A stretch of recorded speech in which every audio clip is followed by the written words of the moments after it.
Para suster, Bapak Ibu, rekan-rekan muda dan adik-adik sekalian, Shalom.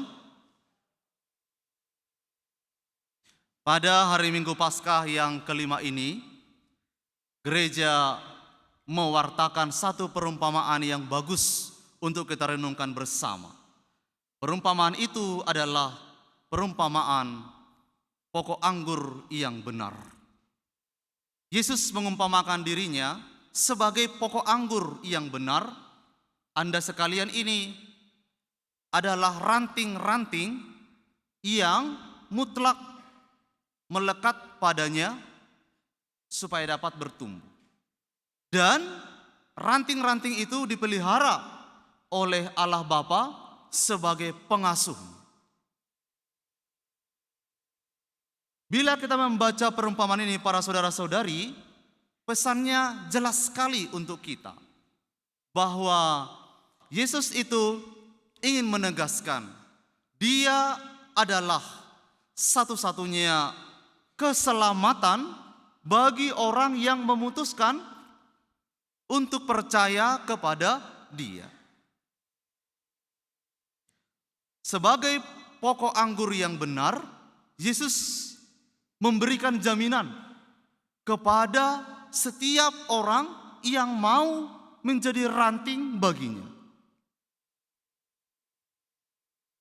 Saudara-saudari, ingat dengan baik bahwa ini adalah perumpamaan. Perumpamaan itu tidak sepenuhnya persis seperti apa yang diumpamakan, ya kan? Bila Yesus mengatakan bahwa Dia adalah seumpama bagaikan ibarat pokok anggur, maka ada yang sama seperti itu, tapi Yesus tidak persis sama seperti pokok anggur. Sebagai contoh, pokok anggur tentu ada pokok anggur yang walaupun pokoknya bagus, tapi menghasilkan buah yang tidak bagus. Dulu waktu saya baru datang, kalau Bapak Ibu lihat, di sekitar pastoral itu dulu ada pokok anggur.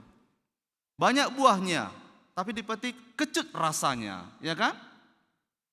Saya yakin bukan hanya saya yang merasakan. Saya juga sering lihat kok beberapa umat kita sering ngambil ke situ. Lalu mereka protes, "Romo, anggurnya tidak enak." Ya rasain sendiri, ya kan? Dia ambil juga tidak minta, ya rasanya begitu. Saudara-saudari, Yesus ketika mengumpamakan dirinya sebagai pokok anggur, ada hal yang lebih dari sekedar pokok anggur. Ketika Yesus menyebut dirinya sebagai pokok anggur, itu tidak seperti pokok-pokok yang lain, yang meskipun pokoknya besar, mengakar kuat, tapi seringkali menghasilkan buahnya tidak baik, atau rantingnya layu. Ada pohon yang besar, pokoknya besar, rantingnya layu, daunnya tidak bagus. Tapi bila Yesus mengatakan dirinya sebagai pokok anggur, kualitas pokok itu 100%. Artinya bila jiwa-jiwa ini, kita ini semua mau melekat pada Yesus, maka jiwamu tidak akan pernah kekeringan, tidak akan pernah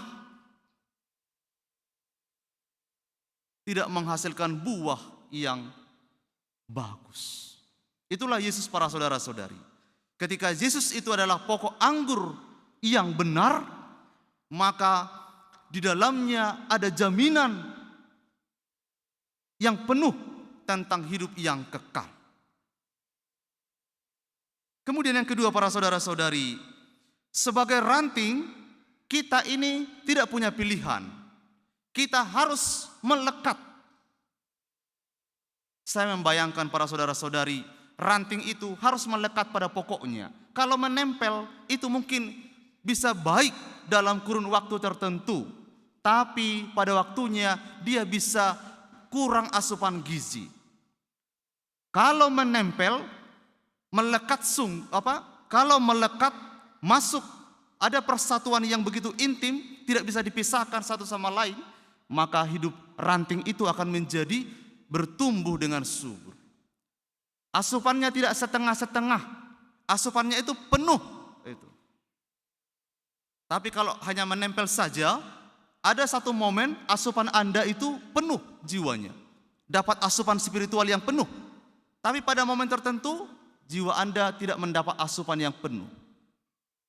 Artinya apa para saudara-saudari? Ketika Anda memutuskan untuk memilih Yesus sebagai Sang Penyelamat, jangan pernah ada pikiran untuk mengabaikan, untuk memilih yang lain. Tidak boleh.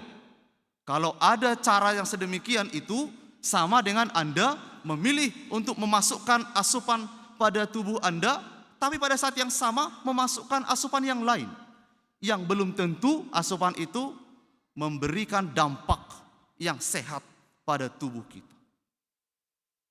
Sayang sekali para saudara-saudari, di abad modern ini, di zaman ini, banyak umat beragama yang kehidupan berimannya itu sudah mulai terpecah. Memilih Yesus sebagai Sang Penyelamatnya, pada saat yang sama mengimani juga hal-hal yang lain yang bukan Yesus. Lalu mereka mulai datang kepada Tuhan, menyerukan, Tuhan, mengapa Engkau memberikan pergumulan ini, pergumulan itu, pergumulan ini tidak selesai-selesai. Tuhan hanya menjawab, engkau berguru pada siapa? Engkau beriman kepada siapa? Nah, saudara-saudari yang terkasih, Yesus sebagai pokok anggur yang benar ingin menegaskan kepada kita, kita tidak punya pilihan yang lain selain melekat hanya pada pokok ini.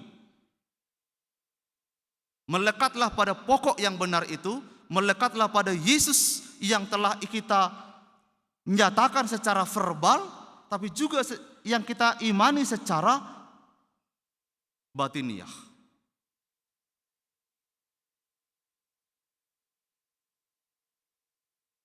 Saudara-saudari yang terkasih, ada banyak pokok-pokok yang lain yang dapat menarik hati Anda, yang dapat menawarkan asupan-asupan spiritual kepada Anda. Pilihan ada pada Bapak Ibu, pilih pokok yang mana. Anda mau menjadi ranting yang mana? Ranting yang menempel pada satu pokok dan menempel pada pokok yang lain, maka jangan menyesal pada suatu saat rantingmu akan layu, daunmu akan tidak bagus. Tapi bila Anda memilih untuk menempel pada pokok yang benar, Yesus Kristus itu, maka percayalah rantingmu akan kokoh kuat, daunmu akan melambai dengan bagus, jiwamu tidak akan runtuh. Jiwamu tidak akan diambil oleh si jahat dari Allah sendiri. Saudara-saudari yang terkasih, pengajaran yang bagus ini, perumpamaan pokok anggur ini disampaikan oleh Yesus kepada para muridnya pada saat perjamuan malam terakhir. Poinnya adalah Yesus ingin menegaskan kepada mereka, kalian akan dapat saling mengasihi satu sama lain seperti yang Yesus tunjukkan kepada mereka, seperti yang Yesus teladankan kepada mereka, membasuh kaki para muridnya itu hanya bila mereka mau selalu melekat pada Yesus. Saudara-saudari, bukan hanya Anda yang mengeluh bahwa mengasihi itu tidak mudah, bahwa mengasihi itu tidak gampang. Banyak orang juga mengeluhkan hal yang sama. Tapi para saudara-saudari, mengasihi itu seperti yang ditunjukkan oleh Yesus melebihi perspektif manusia. Lebih dari sekedar senang tidak senang, suka tidak suka, mau tidak mau. Tapi mengasihi itu adalah pilihan kita ketika kita mau mengimani Yesus sebagai Sang Penyelamat kita. Maka saudara-saudari, bila kita ingin mengasihi sungguh-sungguh seperti Yesus, melekatlah pada Yesus sendiri. Melekatlah pada pokoknya, Yesus itu sendiri. Para saudara-saudari yang terkasih, itulah kiranya yang mau Tuhan wartakan pada kita. Bagi Anda sekalian, teman-teman yang terkasih, Anda di sini yang mengenakan seragam putih hitam ini, Anda akan diurapi dengan minyak katekumen. Anda akan mengikuti pembelajaran kurang lebih setahun. Masih lama ya. Gak gampang jadi Katolik. Siapa suruh, ya kan? Dari banyak aspek saya kira, walaupun mungkin ada banyak hal yang mendorong Anda sampai memutuskan di sini sekarang ini, saya yakin keputusan ini adalah keputusan lebih banyak Anda yang memilih, bukan? Iya. Iya. Kalau tidak jangan maju loh ya. Kok ragu-ragu gitu loh, ya kan? Pasti Anda yang memutuskan, bukan? Ya. Anda yang memutuskan, Anda yang mempelajari, Anda yang memutuskan juga nanti untuk dibaptis menjadi anggota gereja Katolik. Maka saran saya para saudara-saudari, belajarlah untuk setia. Setialah dalam hal-hal yang kecil, pelajarilah sungguh-sungguh, bukan hanya dengan pikiranmu, tapi juga dengan hatimu. Yesus yang diimani gereja Katolik itu bukan hanya Yesus yang mengajar, ya, bukan hanya Yesus yang menggandakan roti, bukan hanya Yesus yang dikagumi banyak orang, tapi juga Yesus yang harus kamu ikuti di jalan salib yang tidak mudah itu. Tapi jangan lupa, Anda tidak sendiri. Ada kami semua, dan yang paling penting ada Roh Kudus. Saudara-saudari sekalian, marilah kita memperbarui iman kita. Mari kita tetap berkobar untuk memilih Yesus sebagai Sang Penyelamat. Peluklah Yesus itu dengan pikiran, dengan hati, supaya kita tidak pernah mengabaikan Tuhan dalam kehidupan kita sehari-hari. Tuhan memberkati.